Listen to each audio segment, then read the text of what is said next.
In today's show, we're talking Dallas Mavericks. Their season coming up, a chance to enter the Locked On Fantasy Basketball Bowl. Well, a few chances. All that stuff. Michael Bolton? Thanks, Josh. It's Michael Bolton here, and it's time for another episode of the Locked On Fantasy Basketball Podcast. Let's get to it. Let's get to it, indeed. You are Locked On Fantasy Basketball, your daily fantasy basketball podcast, part of the Locked On Podcast Network.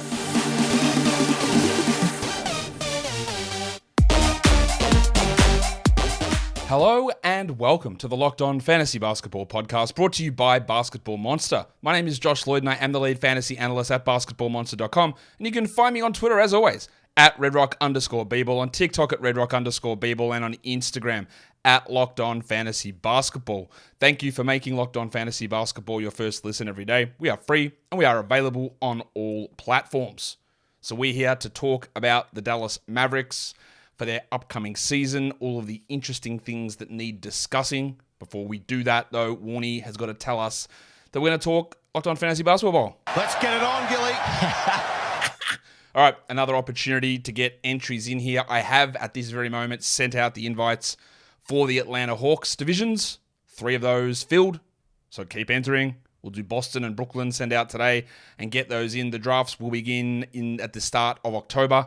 Slow drafts they'll be. 18-man rosters, $50 entry, $200 if you finish top 2 in your division, and then bigger prizes if you win the overall Battle Royale at the end. Simple stuff. Stay tuned later in the show for the secret question. Secret, not a big secret question. I tell you the question, then I tell you the answer. But you got to have that in your answers, as well as a bunch of other trivia questions, which are just a little bit of fun. Sometimes I get the answers wrong.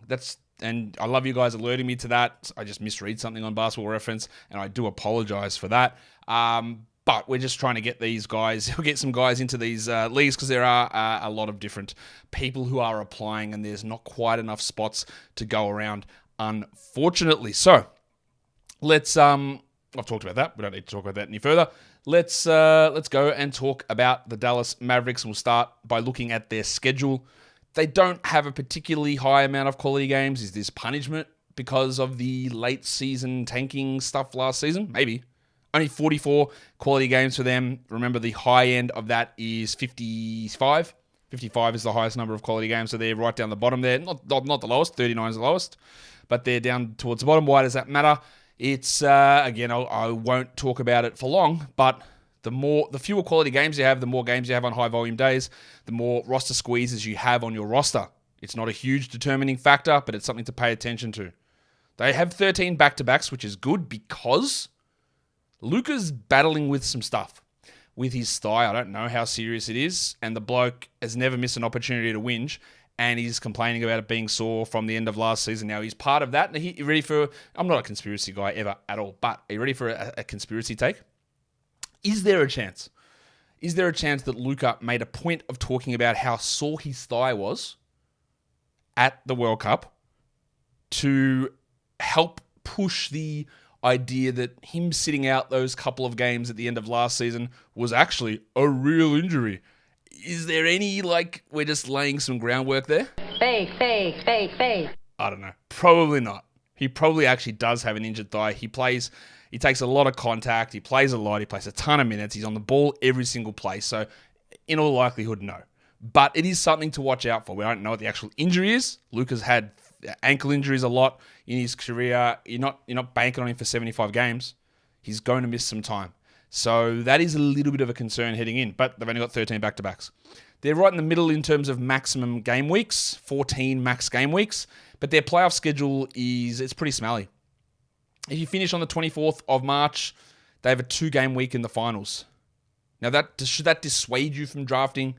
There's only really the 2 top-end guys, Kyrie and Luka.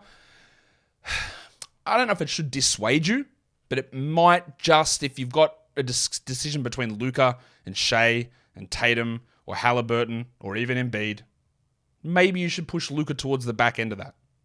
If you're deciding between Kyrie or Trae Young or Anthony Davis or Damian Lillard or whoever it is at the back end of round 1, beginning of round 2, maybe it should push him down. So a 2-game week in there. If you play till the 31st of March, they go 4-2-4. So good shit, good. If you play until the 7th of April, Yahoo default, they start with 2 games in the first round. That's hard. That's hard. And one thing you definitely don't want to do in this situation, now I'm not a big draft for playoff schedule, but you don't want Kyrie and Luka. That's a disaster. Do not do that. Like you can get away with 2 games of Luka. You can get away with 2 games of Kyrie. Kyrie might or Luka might be even hurt then, so the 2 games doesn't matter. But you don't take both of them. That's bad. And then if you go through to the end of the season, which again is also bad, they go 4, 3, and 4. So they don't max out any week across that 4-week playoff period, which of course, again, is not particularly exciting. What are the pressure points for this season? And we're doing the drone view, looking down at their projections. I go, what might not happen here? Well, Luka's thigh is a real problem. Is this a thing that is going to keep him limited? Is it a thing that's going to cause him to miss time? Is it a thing that because he's played all through FIBA, he's played these meaningless games when Slovenia was meaningless in terms of results, not meaningless for the fans, of course, in the Philippines. We know they love to see him. But putting those extra miles on, does that mean that he has to take some time off? It's a worry with, and I'm thinking it's soft tissue. When you say thigh, it's not like he's got a fractured femur. It's a soft tissue injury. You lead to some sort of issues, whether it's a blood clot or not a blood clot, a hematoma sort of an injury, deep bruise, or a muscle strain or something. Yeah, if you play through them or continue to play on them, it's not a joint thing. It's something that can continue to cause a problem. I'm over-explaining that. That's an issue. Because if he's out, then the value of Jaden Hardy, Josh Green, Kyrie Irving, maybe Grant Williams, but probably not. Tim Hardaway, if he's still on the team. It all goes through the roof. And what if Hardaway is traded? At this point, he isn't, but I do know absolutely with, I can't say 100%, but with 99% certainty that they are trying to trade him like nobody's business. And they're also trying to get a center in that trade. So if he is moved, that would mean that the competition for backup guard minutes for Jaden Hardy disappears. The competition for starting minutes for Joshy Green disappears and boosts both of their values. Hardaway's value would change as well, but can old mate, coaching legend, Jason Kidd, can he restrict himself from playing Hardaway 30 minutes a night if Hardaway's still there? Therefore impacting the value of a Joshy Green. I don't know. And then there's the center maelstrom. What the hell happens here? Is it Dwight Powell? Is it Rashawn Holmes? Is it Maxi Kleber? Is it rookie Derek Lively? Is it washed-up legend Markieff Morris? It's not, but there's just a bunch of crap trying to mold together. That's why they're going after Clint Capella. They're trying to get a center in here. It's why they have been, I believe, I've been told, in discussions for Nick Claxton. Right? They want someone there. Now, Lively probably will be their center of the future, but anything can happen. What if Holmes wins it and plays 30? What if we get 20 minutes for one of them, 17 for another, and 13 for another? Does that add up to 48? I don't think so. I think I'm off by 2 minutes. 18, 18, 12 for 3 centers. Don't put it past Jace. What if Grant Williams gets into the mix and he plays small ball center? Then no one's going to win out. And that's where we get into trouble in terms of projections and hoping for things that may not happen. Today's episode is brought to you by FanDuel Sportsbook. Snap into action this NFL season with FanDuel, America's #1 sportsbook. Right now, new customers get $200 in bonus bets guaranteed when you place a $5 bet. That's $200 in bonus bets, win or lose. Just like if you put on $5 on the Miami Dolphins to win yesterday's game, well, that would have been pretty good, wouldn't it? And you would have got those $200 in bonus bets back. And now you can use your bonus bets for the Tua MVP campaign. And I believe that on FanDuel, Tua is now the MVP favorite, which don't forget to tell people where you heard it first. It was here. And on FanDuel, you can get those bonus bets, and there's no better time to join FanDuel if you've been thinking about doing it, because you can get those $200 in bonus bets. The app is easy to use. You can use it for futures like Tua MVP. You can use it for spreads or money lines or player props or over-unders or whatever it is. It's all over there, over on FanDuel. So go to FanDuel.com/lockedon and kick off the NFL season. FanDuel, official partner of the NFL and official partner of me being the Tua hype man. Don't forget to gamble responsibly.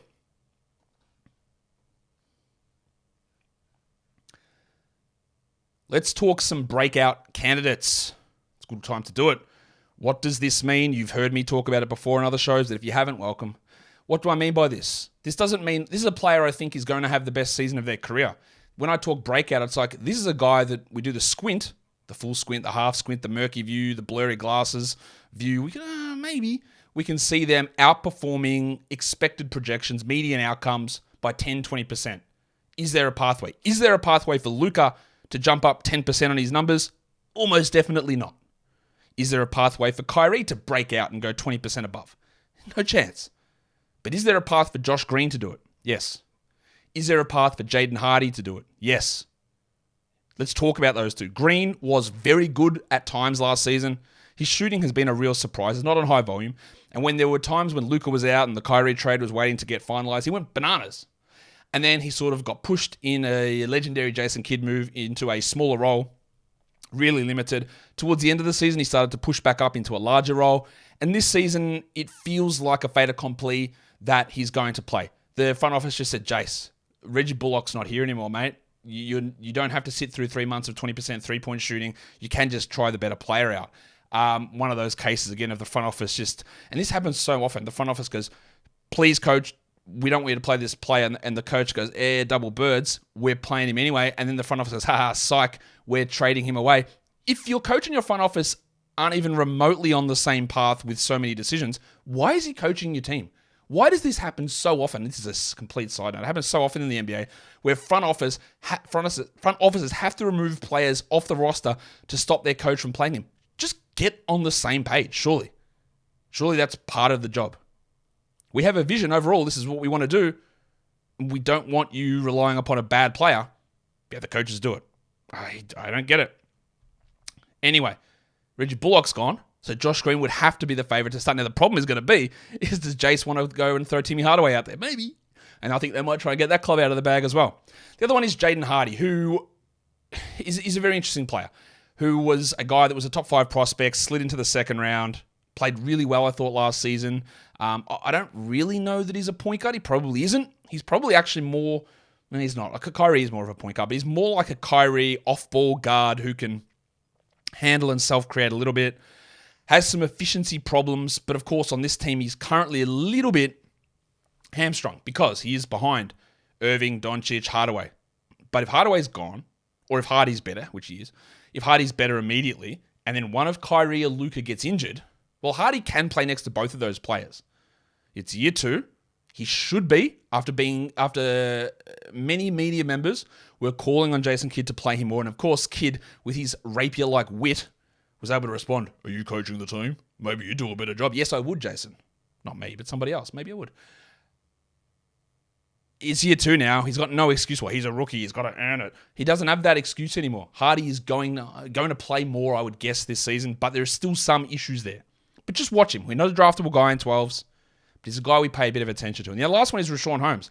And I did put an asterisk next to Holmesy because, again, you look at this and go, Rashawn Holmes was actually, whatever number you want to use, top 40, top 70 player in the past.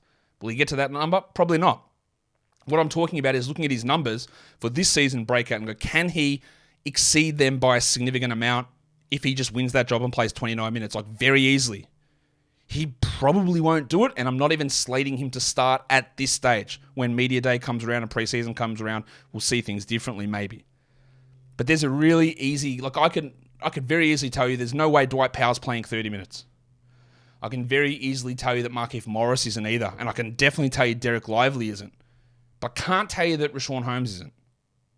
I can tell you there's a chance, and that's where we have a look at him and go, well, out of all these guys, even if he plays 17 minutes a night, you draft him ahead of all those other players because he's got the potential to push forward.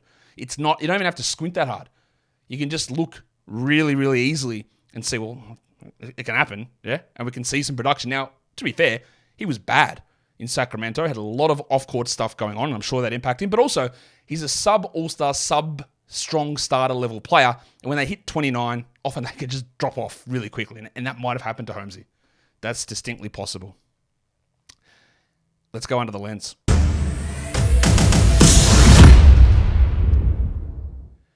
Yeah, I'm sure this won't be controversial at all. Let's talk about Kyrie Irving. I'm going to go chuck a few little graphs up here about his production, just to show the level of consistency that Kyrie can have. We're also going to talk about his values and where he sits. Let's do that now, actually. He was 15th in Yahoo points per game. He was 14th in ESPN points per game. And he was 15th in -1 ranking. So right across the board, an early second-round player. He had the suspension at the beginning of last season due to the posting of an anti-Semitic video on his Instagram account. You can argue he didn't promote it, he just posted it, whatever you want. And then it was his conduct after that with apologies that caused the suspension. We don't need to relitigate that. He came back, he got traded. There's always something going on with him. We'll see what happens this season. But in the end, he did play 60 games. He did play 37 minutes a night, which is honestly an insane amount. He averaged 27 points, 5 rebounds, 5.5 assists, a steal, 0.8 blocks as a point guard, over 3 threes, and shot 49 and 91 from the line on almost 5 attempts per game. Usage of 28 over the course of the season. And as I said, some pretty strong numbers there. At the moment, when you look at what his rankings are on the sites, like his ADP is 15 on Yahoo, his Fantrax at 20, his rank is 9 on Yahoo, so people are pushing him into the first. That's too high. But on ESPN, he's like ranked 25th with an ADP of 23, and that's too low. So just a spoiler, when we get to sleepers and busts, he's not going to include him there because at 9 on Yahoo, I think it's too high, and then 25 on ESPN, it's too low. So he's a sleeper or a bust, or he's a value guy somewhere in the middle.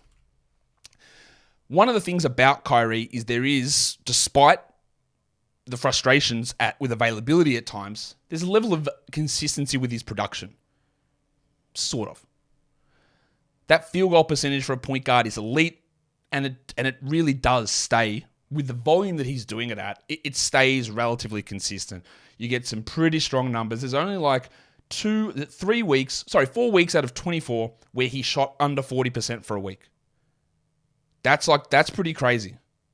There's also 1 week where he shot over 60%, but everything else is like 45 to 50, over 50. He put up some very strong numbers. Some of the inconsistency does come when you look at his assists per week. The line trended upwards. The trade to Dallas was around week 17.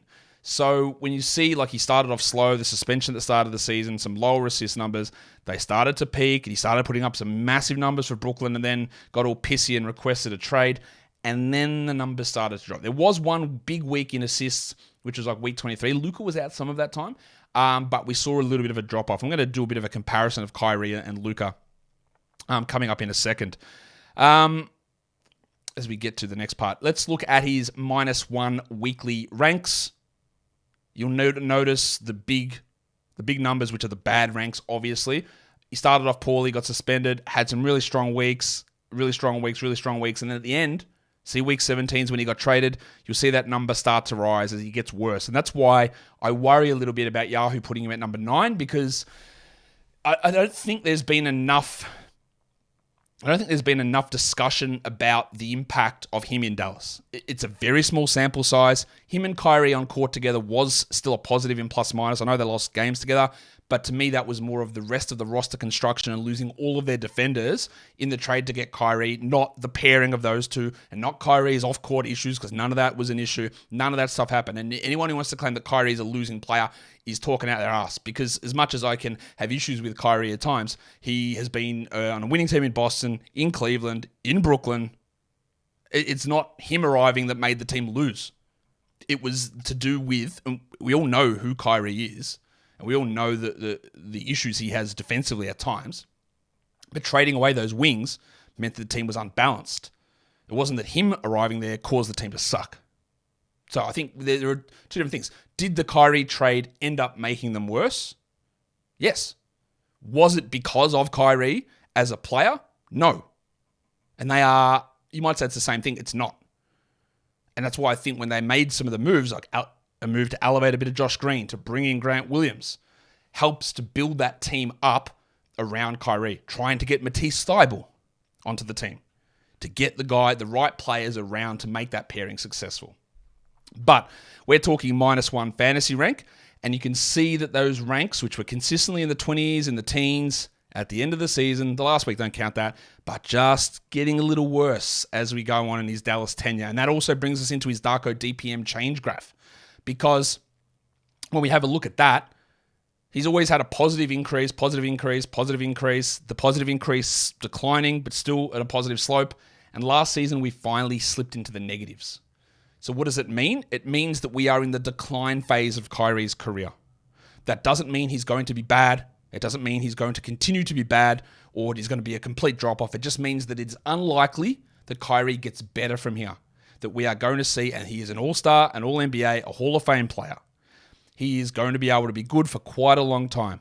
But we're going to start to see the marginal declines begin, and they already have. It would be unlikely to me that this graph would reverse course and he starts to improve again. It might stay at that round zero mark or around that flat line and stay there for a while, but we are starting to head into the decline phase of Kyrie's career. Let's look at, and I'm going on low about Kyrie because if you're drafting him, at the moment on Yahoo, you have to invest a first rounder, and on ESPN, it's a second rounder, and in most sites, it's going to be a second rounder, and even the Yahoo one, I don't think that's going to happen that often. And we need to look into a few things. So I've got two other little graphs to show you here.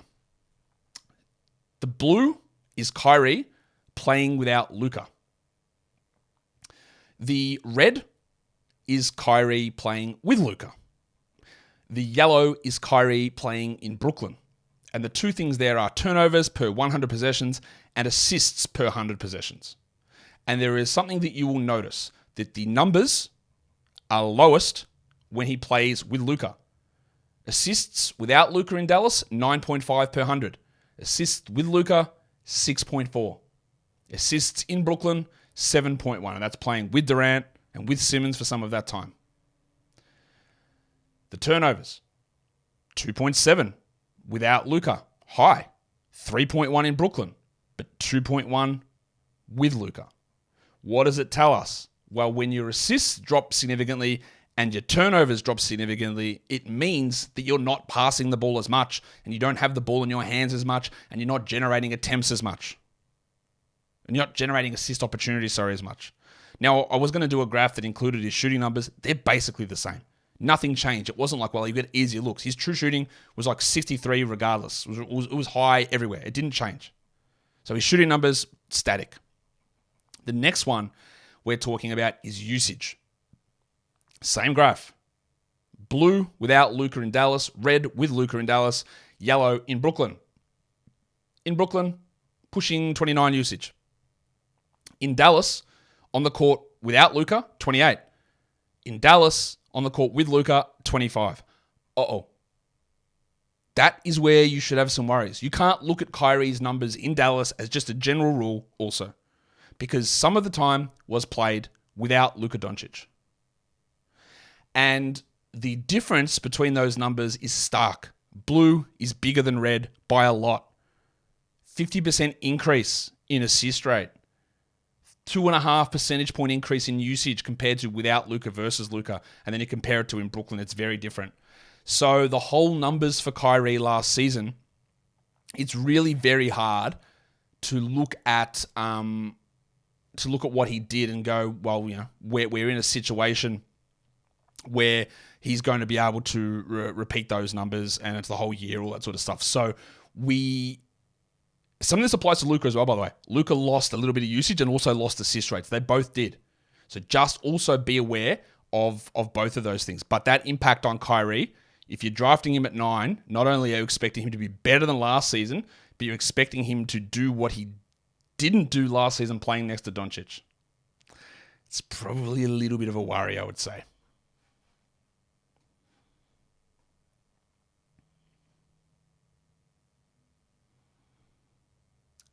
Let's give you the secret code for the Locked On Fantasy Basketball Bowl for Kyrie Irving for this season. The question is going to be, the question is here for Kyrie Irving. It is, how many games did Kyrie Irving play last season? The answer is 60. So in the secret question, all you do is write 60. That's all you need to write is 60 for the secret question. For how many games did Kyrie Irving play, just write 60 in the form that is linked below in the description, or it's in the show notes over on the audio side. 60 is the answer for the secret question. Let's talk fantasy sleepers now. There weren't huge amounts. I don't think Kyrie is a sleeper on ESPN, but he's a bust on Yahoo, I think, at 9. Luka, we'll talk about later. Rashawn Holmes is probably the one that I look at here. He's ranked 905th. That's Isaiah Hartenstein at ESPN territory. He's ranked 205th on Yahoo, but he's got an ADP of 144. So a rank of 205, totally value there. 144, it's not a sleeper. It's totally fine to take him there, and I think I would consider taking him. Like, when we're looking at last 3-round players to grab, yeah, sure. But if you're in like a 16-team league, taking him at 144, I don't love at all. I don't think it's very good value. His ADP on Fantrax is 161. Again, last round pick, ADP doesn't really matter. We're shooting for upside. But if we're talking deeper stuff, then you don't want to go 161. His points league value is also less upside than his category league value. I think Holmes might be able to be a top 120 points guy, but he could be a top 90 category guy. But on ESPN, there's just a ton of value. For 9 cat, he's ranked 271st. For points, he's ranked 347th, and that's value every day of the week. He does have an ADP of 140, but every time you see an ADP of 140 on ESPN, it is fake. It's anyone who's got an ADP outside 140, and I have no idea why they do this. Anyone who has an ADP of outside 140, they just mark as 140. I don't get it. I don't know why they do it. So just be aware of that. The other guy I think to look at is Joshy Green. Now, Joshy, I think, is going to be the starter, so that should push his minutes up.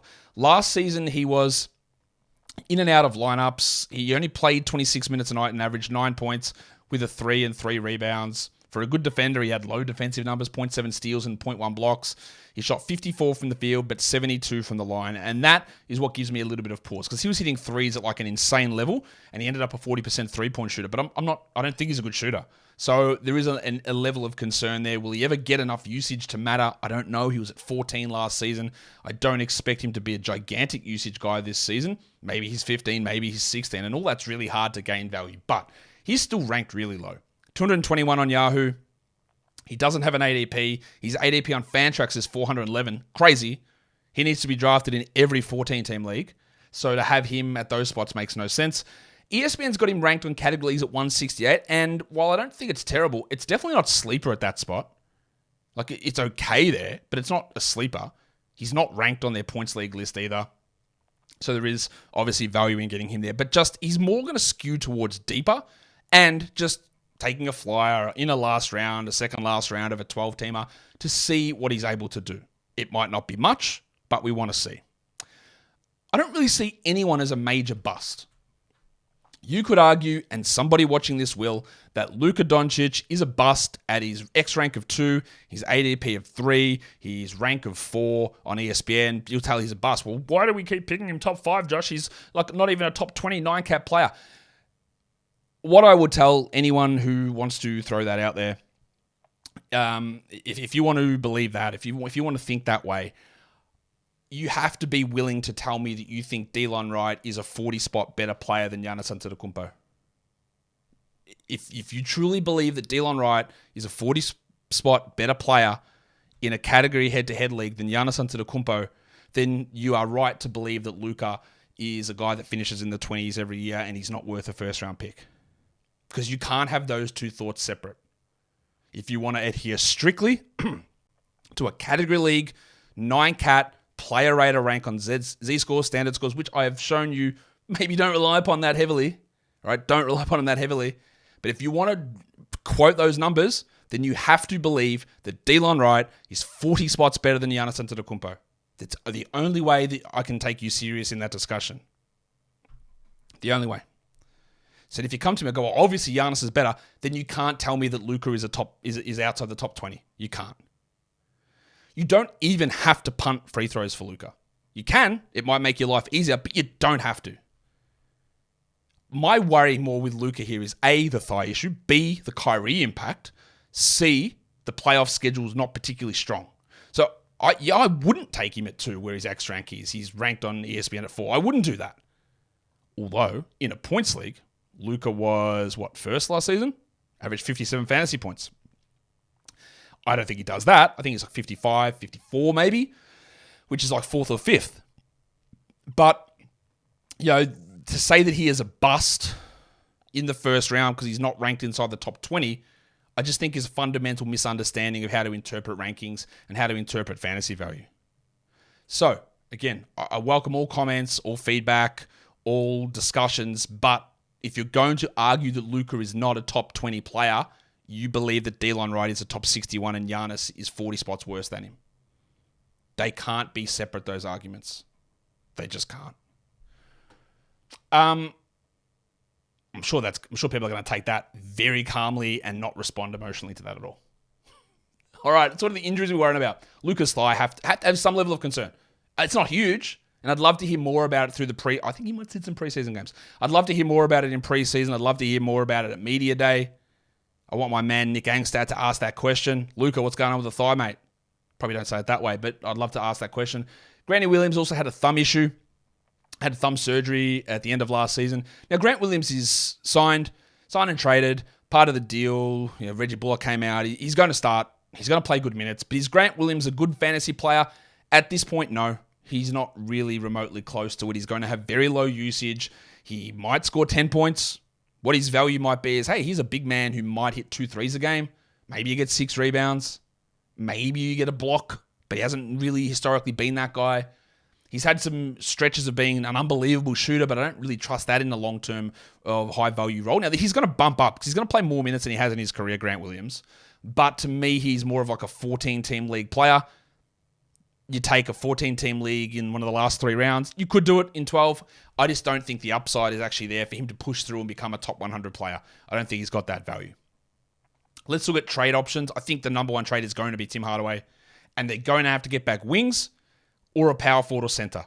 They would ideally want a center. That's what they'd be going after. But if they ended up getting a power forward, I don't think Grant Williams is necessarily the answer. I think he's an okay fit with Kyrie and with Luka, but if you can get an upgrade there, you do it. But you also want someone probably behind Grant Williams, although Maxi Kleber would have been that guy, though I worry he's dropped off due to age. But you want a big man, and you want to get some wings in here as well, as we'll see when we get through to their depth chart and rotation. In terms of contract year, guys, Josh Green is a restricted free agent at the end of the season, and they signed Derek Jones Jr. He is an unrestricted free agent. I'm not sure how much he's going to play on this team. What are the big rotation risks? It is Tim Hardaway playing over Josh Green, or playing 27 and Green playing 27 and limiting that upside. That's possible. It's them going with Dwight Powell again as the starter, which I think they will do. But it'll only be like 18 or 17 minutes. But him getting into that role and just putting a lid on the ceiling of a Rashawn Holmes or a Maxi Kleber or a Derek Lively, who, again, I think is so far away from contributing this season, I don't think it's close. And the other rotation risk is Jason Kidd not staggering. Because you could find ways that the 12 minutes that Luka isn't on the court, Kyrie is on for all 12 of those. It doesn't fully alleviate the problem of those two together, but it helps. It gives you a situation where they can both play for a full quarter, equivalent of a full quarter, without the other one on the court, which helps their numbers. Now, they're both going to have better numbers if they played the whole game without the other person there. But if they don't stagger and they only get 3 to 4 minutes without the other player on the court, well, they're both going to disappoint based on their numbers from last season. And how Kidd handles that, and I don't know why you would ever want a situation where one of Luka or Kyrie is not on the court. So you can have Tim Hardaway or Jaden Hardy running. As much as I like Jaden Hardy, come on. You've got to stagger them all 48 minutes. And I don't know that I trust Jason Kidd to do it. Who are the permanent monsters? And I say monsters here very, very loosely. But these 3 guys, if they were elevated into a large role, would become 12-team league guys comfortably. Jaden Hardy is one of them. He's probably like a 27 usage guy. Like, if he played 32 a night because Kyrie or Luka suffered a season-ending injury, knock on wood, he'd score 25 a night, 3.5 threes, probably on 38% shooting, but he'd get a lot of value there. Lively also has the profile of a great fantasy center. He's a player that you look at Clint Capella, look at Rudy Gobert, look at all those guys. He's got more offensive juice than both of those players. He's maybe got a chance to be able to space and shoot the 3. Think of even like what Nick Claxton did last season. Lively can be that player, but better. Not this season, but I still think that he is a long way away and he's not going to be starting opening night. He probably won't be in the rotation early on in the season with Kleber, Powell, Holmes all there. and some small ball Grant Williams too. The other one is Richaun Holmes, because we've seen it in the past. Play 29 minutes, top 100 guy comfortably. Whether he gets those minutes or not, I don't know. But there's also a chance that he's 29, 30, and he's not that player anymore. And he's not that hyper-efficient guy, and the block rate, which has dropped off, just never comes back. And that is absolutely on the cards as being an option. Let's look at their depth chart. They are going to start the two guards, Doncic and Kyrie.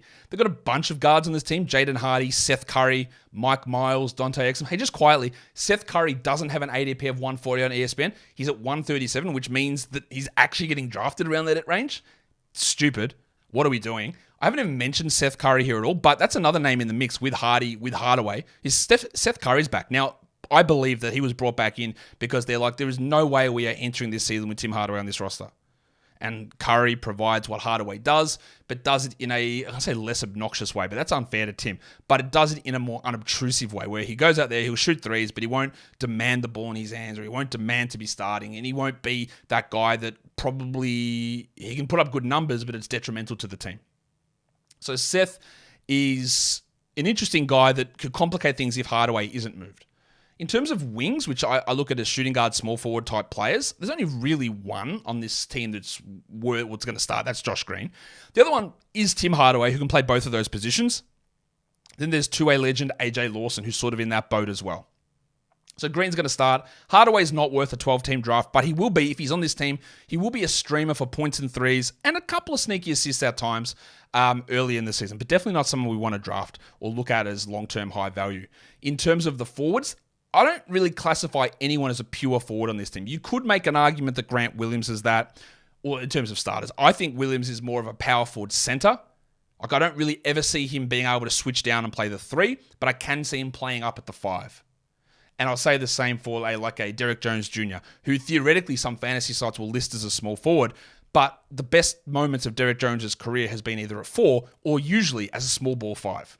So I didn't include him there. So the only real forward who can easily switch between the 3 and the 4 is Olivier Maxence Prosper, who has got some upside, clearly. They got him for free from the Kings, so that was always a bonus. I think he's going to be a really good defender. He's also a pick in the 20s who has some offensive and shooting struggles, who's not as young as you might think he is, and maybe doesn't have quite as much upside as having a cool name like Omax would suggest. So I don't think that he's a draftable guy. We watch it, for sure.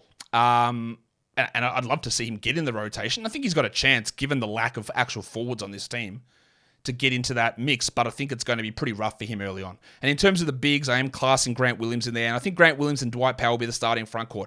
And they are also known as the most uninspiring starting frontcourt combo in the NBA. Now, just because Dwight Powell's starting doesn't mean he's playing 20 minutes a night, because he won't. I think he'll start and play 18. Dwight Powell's one of those guys that you look on every single side, every year. You look at advanced numbers and you go, Dwight Powell's actually really good, yeah. And then you see he averaged 6 points with 4 rebounds. You go, what does he do that's good? He knows his role. He goes out there, he sets screens, he does work with steals, he's pick and roll, he finishes at the rim, he doesn't try to do too much, he doesn't throw me the ball, here, give it to me, I'm posting up, I'm in good position. He doesn't do any of that stuff to clog up offenses. He's in the right spot defensively, he's not a great rim protector, he's getting older, he's recovered fantastically from an Achilles injury, but he's never going to be a good fantasy guy. If you need a little field goal percentage boost or a steals boost, he can help you there, but he's never going to play enough to matter. But he does work well with Luka, and I think he's going to start. And then on the bench, you've got Holmes. Again, if Holmes starts and plays 30, we love drafting him. Derek Lively's there, Markieff Morris, Derek Jones, and Maxi Kleber. And Kleber is a guy that in the past has been useful, playing 29 minutes, 2 steals, 2 blocks, 2 blocks, 2 threes is always a possibility for Kleber, but he has lost a bit with some injuries over the last couple of years and age, and I'm sort of moving away from him being even a 12-team streamer consideration. Would I draft Grant Williams in 12-team leagues? I don't think I would. I'd look more to him as a 14-team league sort of a player, even though he's going to be starting. When I go have a look at Durant and at Bazemore, the only guy that really stood out as having big movements either way on Durant was Derek Lively, which is interesting because normally Durant drops players who rely solely on high block rates, but he jumped up quite a bit. That was interesting to me. And Bazemore, which is the dynasty ranking, again, this is trying to thread the needle down the middle. It has Kyrie outside the top 30. It has Hardy inside the top 120. And it has Derek Lively inside the top 170. But if you skew that towards rebuilding, it had Hardy as a top 70 player and Lively as a top 80 player. So also actually a top 70 guy as well. So they were both in very interesting spots with a needle threading idea. But if you skew rebuild, those guys have a lot more value than, say, an Olivier Maxence Prosper. And that will do it for me today.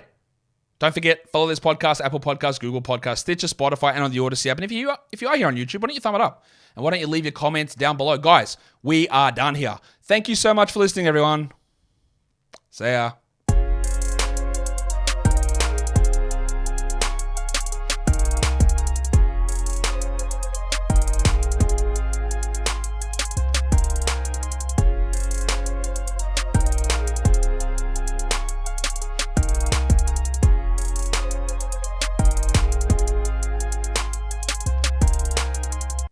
Oh, stunning. Yeah.